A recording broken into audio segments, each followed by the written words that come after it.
dari pembelahan meiosis 1. Perkenalkan, nama saya Siska Fauzia. Nama saya Ilian Hari. Saya Muhammad Afif. Saya juga. Apa itu pembelahan meiosis? Jadi pembelahan meiosis adalah pembelahan sel yang menghasilkan sel anak dengan jumlah kromosom setengah dari induknya. Nah, meiosis juga disebut sebagai pembelahan reduksi karena menghasilkan keturunan dengan jumlah kromosom separuh dari kromosom induknya. Jadi, si proses meiosis itu tuh terjadi pengurangan atau reduksi jumlah kromosom akibat pembagian. Pada tahap pertama ada tahap profase 1. Tahap ini terbagi menjadi 5 subfase berdasarkan struktur dan apa yang dilakukan oleh kromosom. Yang pertama itu ada leptoten. Nah, kromatin itu mengalami kondensasi atau memadat membentuk suatu kromosom. Yang kedua, zigoten. Nah, si kromosom itu akan saling berpasangan dengan homolognya dan membentuk sinapsis titik-titik temu antara dua kromosom homolog.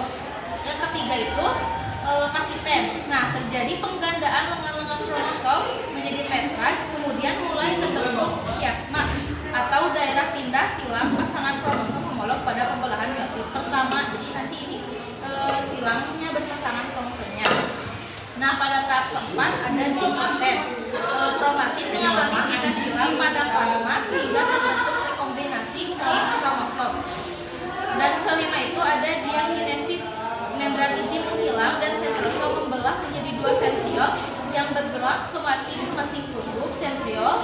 Nah, sentriol itu merupakan organel atau komponen pada sel yang berfungsi menarik kromosom ke masing-masing kutub. Terus yang kedua itu ada metafase 1. Nah, metafase 1 ini pasangan kromosom homolog terderet di kawasan ekuator. Nah, jadi si kromosom homolog itu yang ini.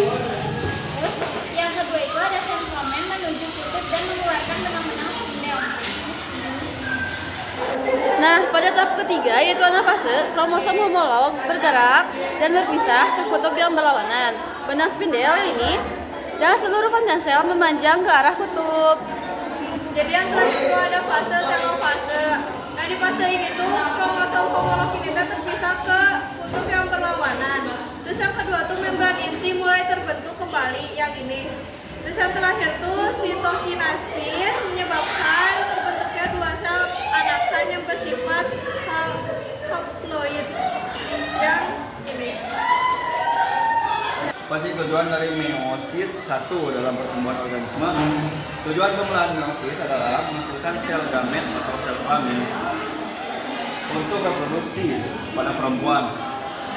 Meiosis bertujuan menghasilkan 4 gamet berupa 1 sel telur dan 3 badan fetus. Pada laki-laki, meiosis bertujuan menghasilkan 4 sel reproduksi yang disebut sebagai sperma. Yang kedua ada perbedaan mitosis dan meiosis. Yang pertama berdasarkan tempat terjadinya, yang kedua berdasarkan jumlah kromosom, yang ketiga berdasarkan hasil akhir sel anakan, yang keempat berdasarkan bentuk kromosom metafase, yang kelima berdasarkan pembelahan, yang keenam berdasarkan fungsi.